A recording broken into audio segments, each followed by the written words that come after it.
Assalamualaikum warahmatullahi wabarakatuh. Selamat pagi dan salam sejahtera. Ucapkan yang terhormat Ibu Pengawas Binaan SDN 14 Muka, yang terhormat Bapak Ibu Guru yang telah hadir dalam observasi kinerja kepala sekolah. Untuk saat ini observasi saya mengambil siklus peningkatan kualitas praktik pembelajaran.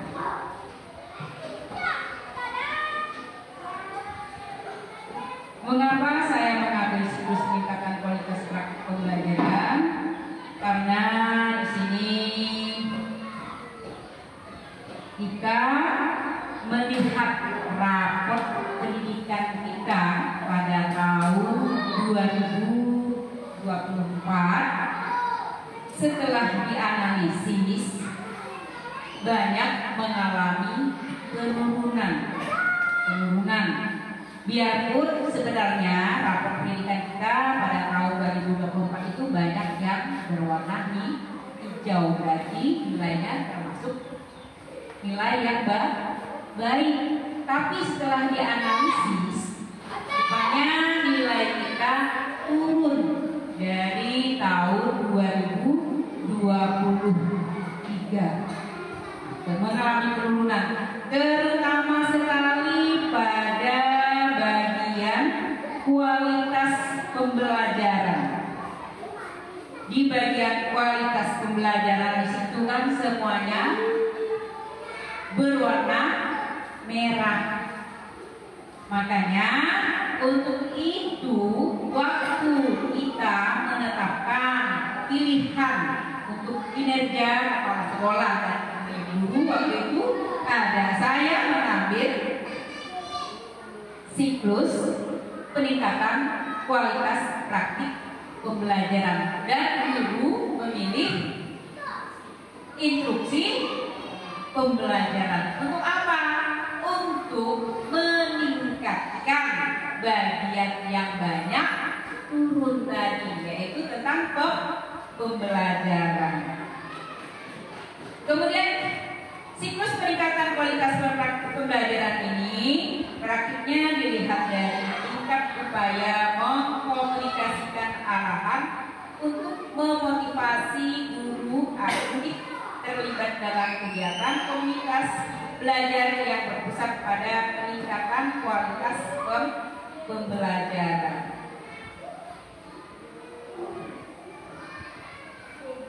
Berikutnya,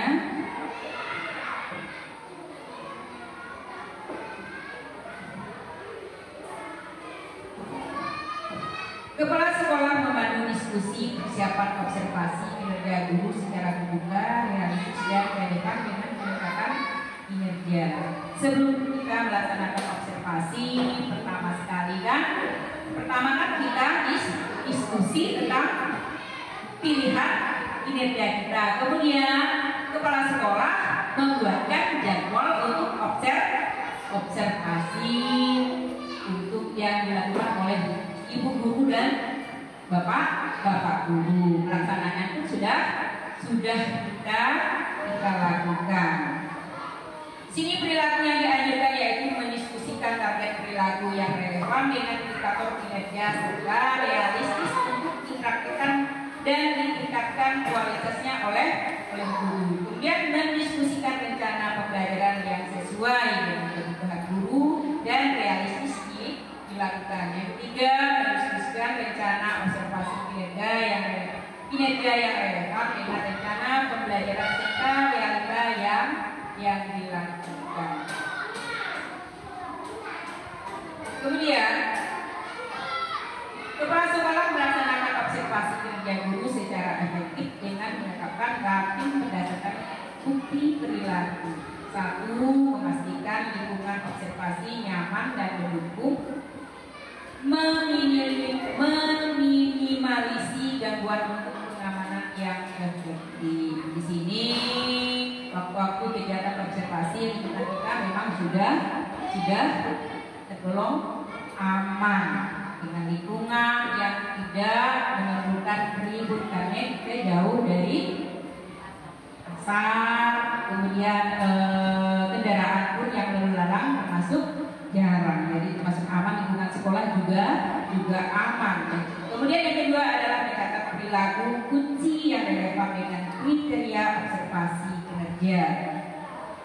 Kemudian penetapan grafik observasi kinerja yang realistis berdasarkan bukti yang tercatat. Itu sudah semuanya dilakukan waktu persiapan observasi dan setelah kegiatan observasi dan setelah kegiatan observasi. Berikutnya, sebelum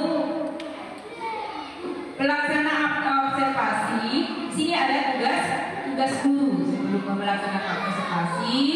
Setelah dibuat jadwal observasi pada bapak dan ibu guru, tugas guru adalah merencanakan pembelajaran apa yang ingin disampaikan, waktu yang sudah ditetapkan itu bertepatan dengan pembelajaran yang akan dilanjutkan. Mengambil bidang studi apa, matematika, bahasa, PKN dan sebagainya sesuai dengan jadwal yang sudah ditentukan sesuai dengan jadwal pelajaran yang ada di kelas masing-masing. Kemudian melaksanakan pembelajaran. Nanti setelah semuanya perencanaan sudah dibuat, kemudian pelaksanaan pembelajaran. Kemudian yang ketiga adalah menilai hasil pembelajaran. Hasil pembelajaran setelah kegiatan observasi, pelaksanaan pembelajaran tentunya melakukan penilaian sebuah tugas dan sebagainya, karena kita selalu ingin mengetahui apa hasil dari kegiatan pembelajaran yang kita lakukan. Kemudian berkaitan dengan pembuatan modul ajar.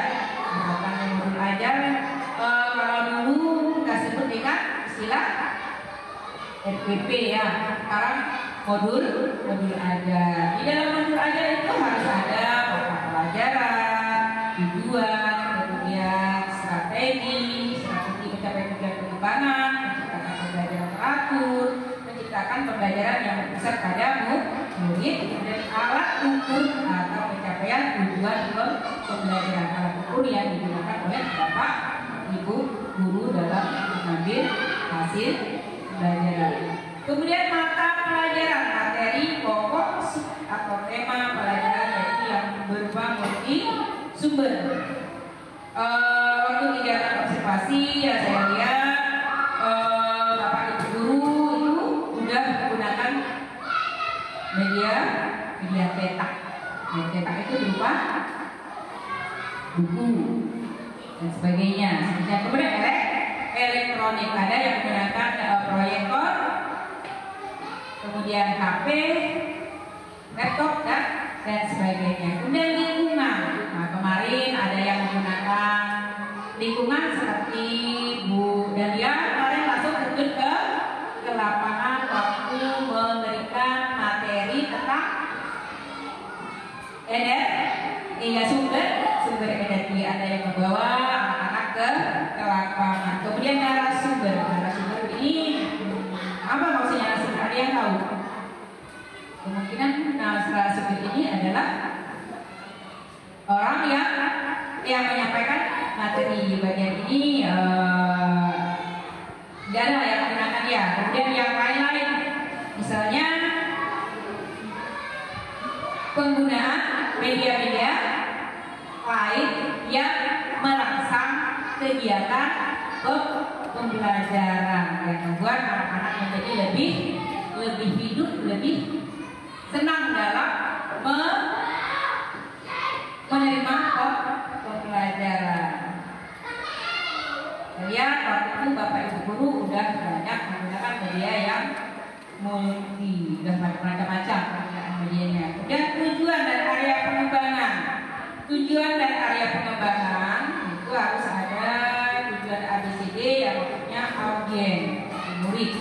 Kemudian behavior atau perilaku. Waktu kita menyampaikan pembelajaran tentunya ada ABCD. Kalau saya lihat udah sebagian, bukan sebagian seluruhnya udah tercakup ABCD. Waktu saya melaksanakan observasi di kelas di Bapak Ibu waktu itu. Murid udah ada kita terapkan di kelas-kelas tetap ada murid perilaku. Setelah kita menyampaikan di pelajaran dan sebagainya, tentunya anak setelah kita beri materi bisa menyebutkan, menjawab pertanyaan kita, melakukan hal-hal yang menjadi tujuan dari pembelajaran kita. Kemudian kondisi bagaimana kondisi siswa setelah melaksanakan setelah terjadi kegiatan pembelajaran, kemudian hasil dari kegiatan belajar kita. Ibu beri contoh tujuan ABCD.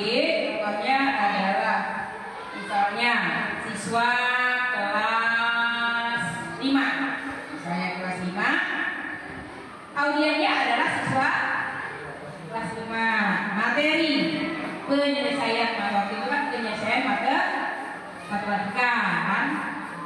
Materi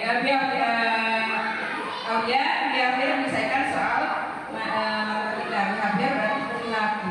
Setelah dari penjelasan, dari alat elektronik ataupun dari media cetak dan sebagainya, ataupun ke lapangan, setelah kita berikan materi, setelah ditanya, akhirnya dia atau anak-anak dia bisa menyelesaikan soal-soal yang telah kita berikan. Kemudian kondisi ini adalah sumber atau alat yang bisa membantu anak-anak untuk menyelesaikan pembelajaran. Misalnya untuk menunjang matematika yang akhirnya memudahkan untuk penghitungan atau membantu penyelesaian soal-soal matematika. Alat bantunya alat peraga, kalau misalnya alat hitung dan sebagainya. Nah, itu adalah kondisi atau condition. Kemudian metri atau hasil. Setelah hasil sudah kita beri penilaian dan sebagainya, tugas dan sebagainya sudah dinilai, kita cara-cara rupanya hasil dari proses pembelajaran kita menghasilkan 90% anak yang bisa menyelesaikan pembelajaran. Dia maksud dari A, B, C, D tadi. Kalau A audiens, behavior, B behavior, C condition, D degree. Kemudian area pengembangannya yaitu yang kita kembangkan adalah pengetahuan akan bertambah, keterampilannya juga akan bertambah, kompetensi sosial dan emosionalnya tentunya akan terus membaik. Kemudian strategi mencapai tujuan. Strateginya di sini ada dua.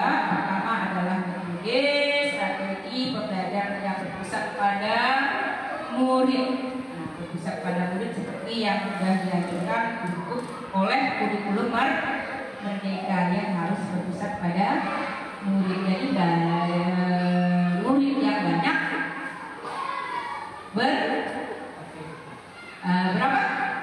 beraktivitas dulunya kembali pada diri, banyak mendorong di belakang, memperhatikan dan sebagainya, sekedar membantu pembelajaran sedikit anak yang banyak beraktivitas. Media pembelajaran yang kedua adalah media pembelajaran yang merangsang peran aktif peserta didik. Jadi media pembelajaran yang merangsang peran aktif peserta didik tentunya medianya harus yang menarik dan bisa menyenangkan siswa, dan hasilnya juga akan hasil dari pembelajaran juga akan menghasilkan hasil yang baik. Kemudian menciptakan pembelajaran yang aktif, inovatif, kreatif dan menyenangkan. Berikutnya, strategi menciptakan pembelajaran yang berpusat pada murid. Di sini harus ada kita tentukan lembar kerja murid yang fungsinya adalah mengaktifkan murid dalam pembelajaran untuk mengeksplorasi konsep yang sedang dipelajari, berisi petunjuk langkah-langkah untuk menyelesaikan tugas baik dari teori maupun praktik. Di sini saya perhatikan waktu observasi Bapak Ibu guru pun sudah rata-rata menggunakan lembar kerja murid waktu proses pembelajaran. Berikutnya, alat ukur capaian tujuan pembelajaran. Pertama itu adalah penilaian atau analisis, merefleksi, tindak lanjut, pengayaan, pengembangan dan perbaikan atau review. Nah, ini adalah dilakukan pada saat terakhir kita melaksanakan proses pembelajaran. Kita nilai dulu hasil dari pekerjaan siswa-siswi kita, kita nilai, kemudian kita analisis berapa persen hasil dari pembelajaran anak. Kemudian setelah ada yang kurang ataupun ada kemajuan, barulah kita merefleksi untuk ke proses ke depannya. Mungkin ada yang ingin kita perbaiki ataupun kita adakan remedi atau kita melakukan pengayaan atau penguatan. Kemudian kepala sekolah membantu diskusi dan refleksi tindak lanjut secara terbuka dan realisasinya peningkatan kinerja dalam pendidikan. Kemudian menggunakan teknik pertanyaan dan diskusi yang menumbuhkan keberanian guru untuk kesulitan dan mendalami. Kemudian yang kedua, mendiskusikan kesepakatan tujuan rencana belajar yang relevan dengan kesulitan guru serta realistis dilakukan. Dan yang ketiga, memberikan terbaik yang konstruktif dan menunjukkan kesadaran guru belajar meningkatkan kinerjanya. Nanti setelah saya menyampaikan ini, nanti kita akan mengadakan diskusi. Kemudian ini adalah dokumentasi kegiatan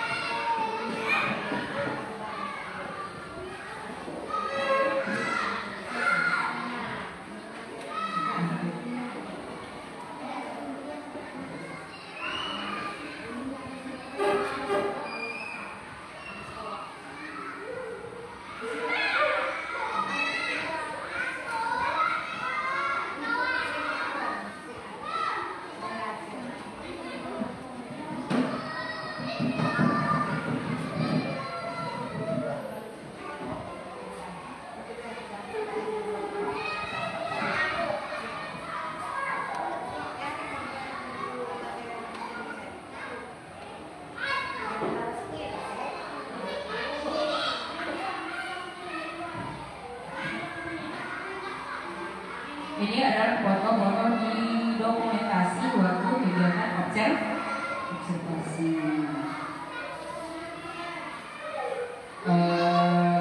Foto waktu kita untuk menetapkan kinerja guru dan kinerja kepala sekolah, waktu kegiatan praktek pembelajaran di kelas, kemudian waktu sebelum tampil di depan kelas kita memeriksa RPP atau modul ajar yang akan disampaikan. Ini adalah dokumentasi kita selama kegiatan observasi.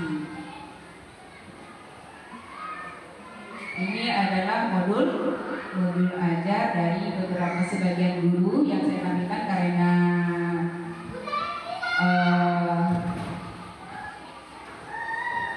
tidak muat kalau bahasa kita.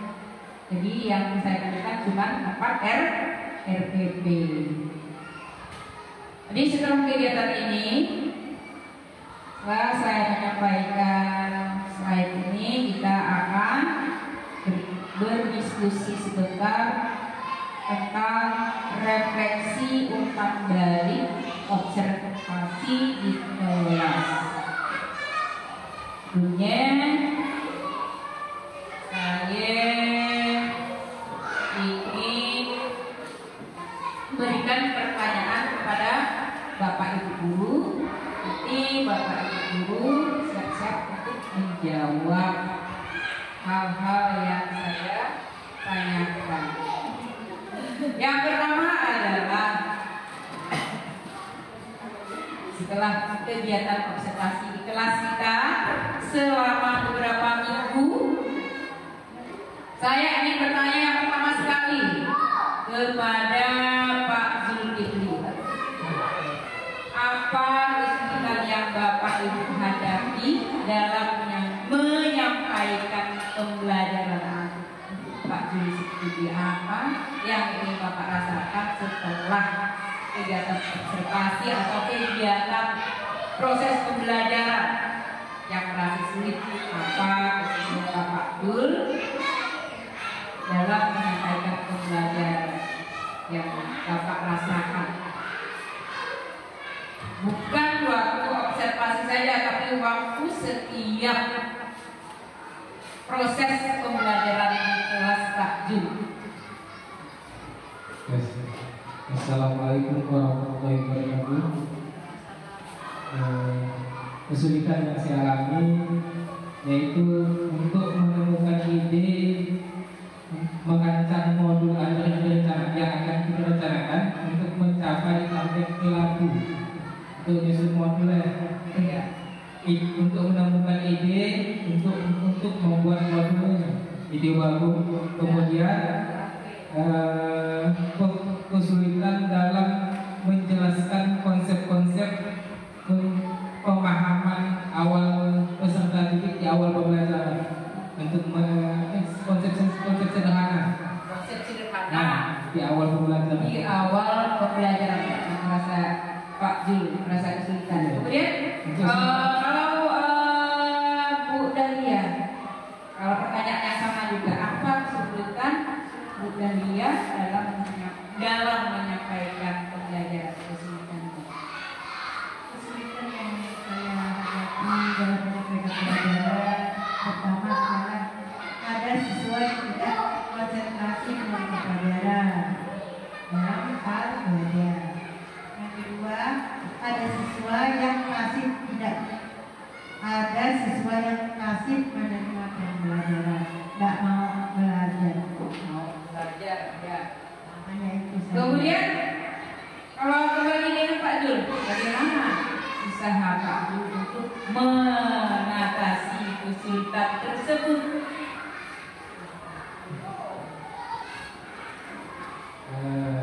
Untuk mengatasinya dengan mencari referensi melalui internet ataupun bertanya dengan kawan-kawan yang ada di sesama guru. Bertanya dengan kawan-kawan sesama guru. Kalau Bu Dahlia bagaimana Bu Dahlia? Kalau menurut saya cara mengatasi kesulitannya, pertama menciptakan suasana belajar yang menyenangkan dan menggunakan media pembelajaran yang menarik. Kalau waktu itu Ibu Dahlia membawa anak-anak ke lapangan, bagaimana kalau Bu Dahlia rasakan atau Bu Dahlia lihat dari anak-anak tersebut, apakah hal tersebut bisa mengubah sikap dari anak yang tadi sulit atau payah, bahasa atau payah mengikuti pelajaran? Ada perubahan? Saya lihat ada perubahan. Kalau di dalam kelas katanya rasanya agak sulit kalau dibandingkan dengan di luar. Kalau di luar rasanya leluasa katanya. Ya. Untuk menerima, untuk ide-ide yang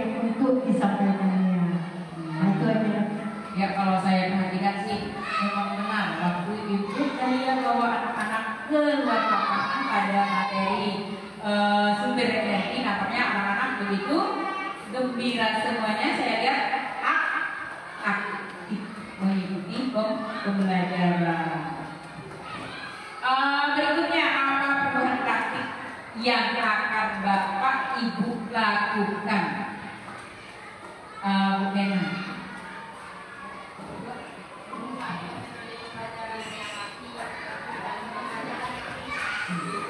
Ulangi Bu Nena, gak kedengaran. Dengan memanfaatkan metode ataupun pendekatan pembelajarannya. Iya. Metode Pendekatan dan pendekatan pembelajaran yang aktif. Ya. Kalau Bu Asma, apa perubahan praktik yang akan Bapak Ibu lakukan ke depannya? Untuk perubahan praktik yang akan saya lakukan untuk mengubahkan praktik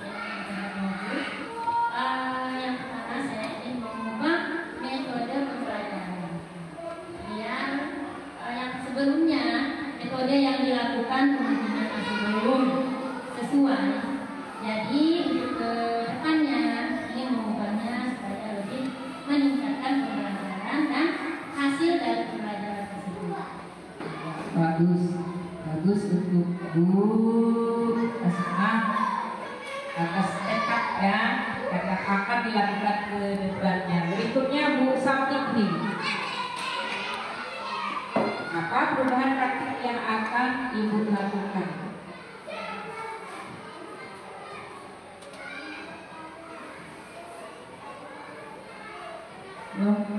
Perubahan yang saya ingin lakukan dengan meningkatkan interaksi dengan siswa, menggunakan metode yang lebih menarik biar siswa itu tidak bosan lagi belajar, dengan mencari strategi pembelajaran yang mudah dipahami dan relevan dalam kehidupan sehari-hari. Iya, bagus. Bu Saptikri.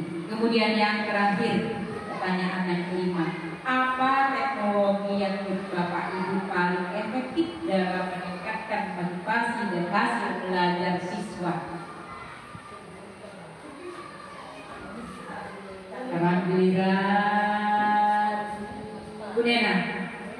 Bu Nena, yang paling efektif. Ya, yang terakhir, pertanyaan terakhir, apa teknologi yang menurut Bapak Ibu yang paling efektif dalam meningkatkan motivasi dan hasil belajar? Teknologi kan kayak pakai fokus, kayak pakai HP, ataupun pakai yang speaker. pakai speaker, ya, kalau masih gitu, ya. Teknologi yang saya lakukan dan tahu dengan grup yang lain. Kalau ibu yang lain, kalau Pak Jun gimana Pak Jun? Apa Pak Jun? Atau Pak Adi? Ya. Bersama pengalaman saya waktu bersama, saya menggunakan aplikasi Swiss. Jadi waktu menggunakannya itu saat dia balik rumah. Nanti aplikasi Swiss misal pelajaran itu tentang keuangan matematika. Nanti di rumah dia tidak ambil SPM, dia dikasihkan kode asesmen, gunakan Swiss. Nanti dikasihnya nampak nanti dari peringkat 1 sampai ke peringkat terakhir. Yang poin-poinnya. Jadi saya lakukan ini. Setelah dia mengajarkan Swiss, saya juga minta bantu dengan waktu untuk memantau anaknya belajar selama 30 menit. Dalam satu hari pas dia pakai C atau menonton ya. Iya. Yang telah saya lakukan waktu di Mesra, mungkin ada yang saya atau Pak itu. Bagaimana hasilnya Pak Adit?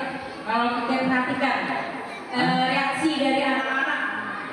Reaksi anak-anak yang pertama dia saya ikut bentuk mengisi angkat karena dikali-kali menggunakan daringnya. Nanti hasilnya kita kirim di grup kelas.